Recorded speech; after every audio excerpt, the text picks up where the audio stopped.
everything can impact everything else. Or can it? G'day and welcome to Small Steps Through Life.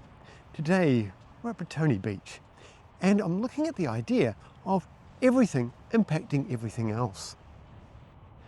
And for some of us, that's actually a way of life.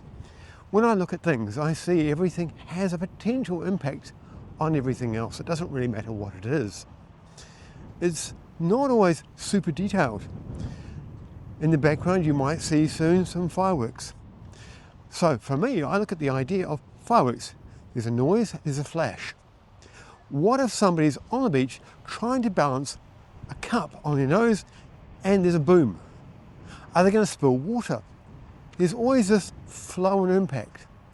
It may not seem obvious, but to me, there's always that potential. And it means I look at the things as being, if I do this, the impacts could be. I keep doing it because to me, it's logical. It makes perfectly good sense. But for other people, it's very much a cause and effect, single step. Is one right? Is the other? The thing is, it's just how we perceive the world. I'm used to the idea of flow and effects, of everything being somewhat connected, or at least there being potential.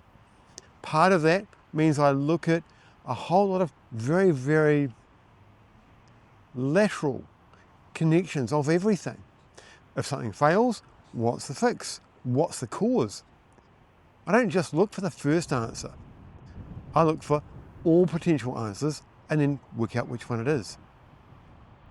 Which means I'm going to be slower at some things. Other people will say, the most likely cause is this, and they'll test it.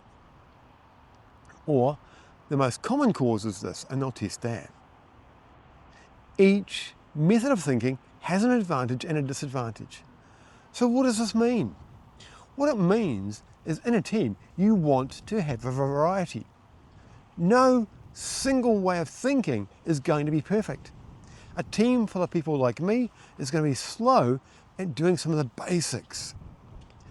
A team that's got none of me is likely to find it very difficult when there's something that's complex and multi-layered.